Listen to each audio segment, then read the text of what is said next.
you don't have to recommend to your patients nutritional or herbal supplements. They're already taking it. Exactly. Like majority of it are already taking it. Exactly. The question is, are they taking what they should be taking? If you as their provider do not have that discussion with them, they'll typically rely on Dr. Google or influencers online that are selling them different things, or Amazon reviews, or whatever claims they see on a label, which unfortunately a lot of it is misleading. We've seen that before. Ineffective dosage to poor quality product or unsafe combinations. Really, why the number one reason we always say practitioners should have some fundamental understanding of what works and what doesn't. And there was a survey about how many physicians in Germany actually recommend herbal medicine, and it was close to 60%. Wow.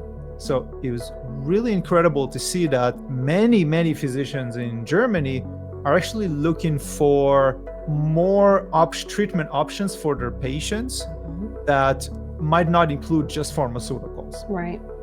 The whole concept is what we're going to talk about today is like, what else can we offer our patients? Medications often don't resolve the underlying mechanism. That's another reason why patients continue to struggle, is that some patients struggle with the complications of medications. Yeah. Yep. All the time. All the time. Yeah. And so they develop either complications or they develop side effects. They are, at least from my experience, they're more likely to seek out other natural solutions. And the classical example is if you prescribe statins, there's always the risk of muscle aches, digestive discomfort. 1 out of 3 patients that are taking metformin will have some sort of digestion problems. Diuretics, right? Calcium channel blockers can cause leg swelling or cramps or fatigue. Often seen with patients. And while medications are essential, right? We're not rushing to replace the patient's medication. One, doesn't address the root cause, which that's where we have functional medicine. And second, we have to look at the concerns that we have about developing the side effects from the medication. So a lot of patients are looking for this. That's what we're here for today, to give you more of those tools. Yeah. I would say that, I was visiting my sister in Wisconsin earlier this month, and we went to one of their health food stores, and it's a little different depending on what state you live in. Like in the Midwest, there's not a ton of options like that, but I was just so shocked to see how many options were available for herbal medicines and different brands, really good brands, and some brands I think are questionable, but herbal medicine supplement world, it's still burgeoning in a sense, but it's something that we definitely need to be educated on, because our patients, like Dr. Tall mentioned, they're taking these things. So let's jump into ashwagandha, which I think we've probably all have heard of at some point, or tried, or know somebody that's using it, or you're curious about ashwagandha. Ashwagandha is, in naturopathic medicine and botanical medicine, considered an adaptogenic botanical. It helps your system adapt, if you will, to stress. So typically ashwagandha is one that we think about for chronic fatigue or stress, anxiety. It has other applications as well, but we'll talk about it in that context tonight. So for ashwagandha, we think about anxiety, chronic fatigue. I mean, I feel like 90% of my patients have chronic fatigue, and most of them also have anxiety of some sort. Okay, so according to the National Institute of Mental Health, 1 out of every 5 adults in the U.S. experiences an anxiety disorder in a given year, and nearly 1/3 will experience an anxiety disorder at some point in their lives, which is a significant amount. Chronic fatigue is also incredibly common. I mean, when I was in school, and even still, we were like writing codes every day, writing the ICD-10 code for chronic fatigue.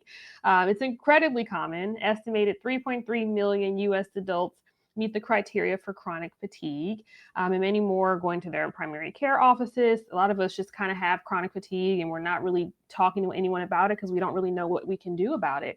So it's one of the most common things we see in practice. So when we think about ashwagandha, why does it work? What is it? Ashwagandha, its botanical name is called Withania somnifera. It's a foundational herb in Ayurvedic medicine, known as a regenerative tonic for resilience and vitality. The key active compounds, so the pharmacological active compounds are going to be the withanolides, especially with the pherin A. These are like tongue twisters, but once you see them over and over, you typically know which plant they're associated with.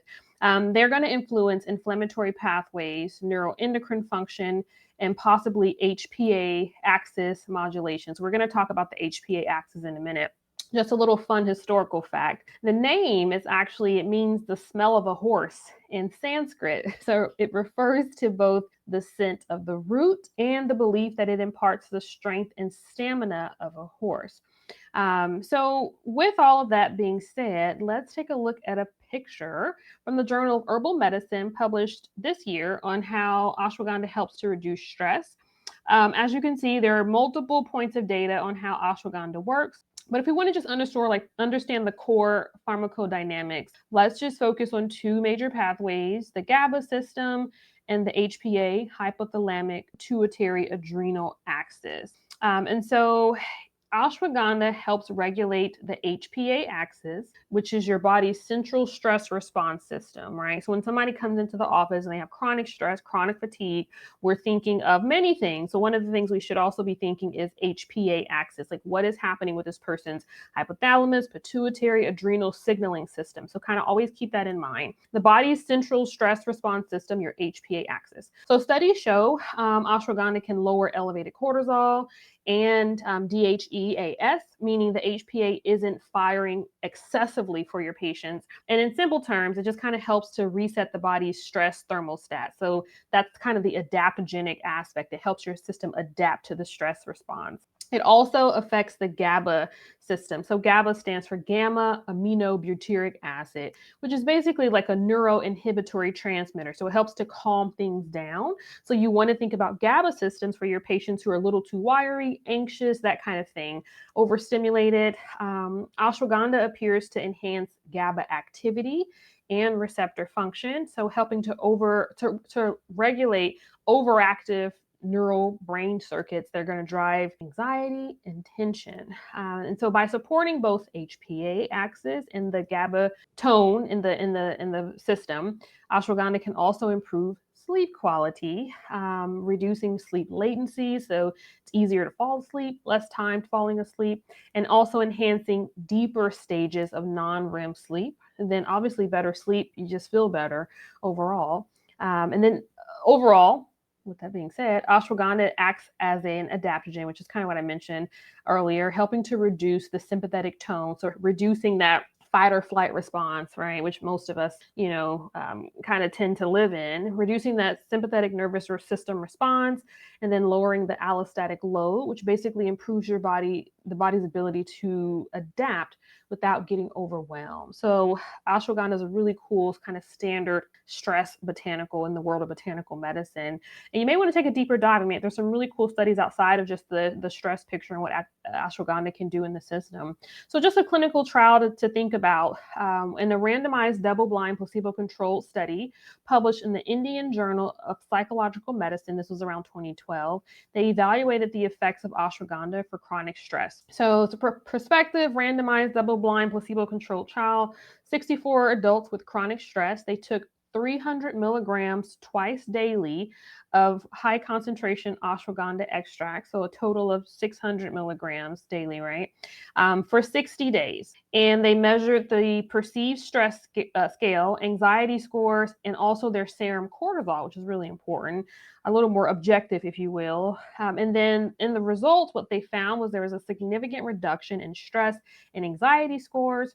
Cortisol decreased significantly versus placebo, and adverse effects were mild and similar to placebo. So the big takeaway there that as a clinician that I think about is that cortisol picture being decreased significantly, because how many of our patients are just on overdrive and kind of chronically stressed with life and all the things. So this is a really nice way to help support them with evidence-based botanical medicine. So in conclusion, 600 milligrams of a standard ashwagandha extract for 2 months reduced perceived stress, anxiety, and cortisol in adults with chronic stress. That's the reference for the study if you're interested in reading more about that one. Dr. Esha will talk more about like there's different ways and forms of taking herbs, from tinctures to diffusion to there's different ways of using that. If any of you are interested in joining, this is a 10 weeks program, and we're starting in the first week of December. We're going to take a week off at the end of December for the holiday, but it's 10 weeks, relatively short, really focus on the clinical application.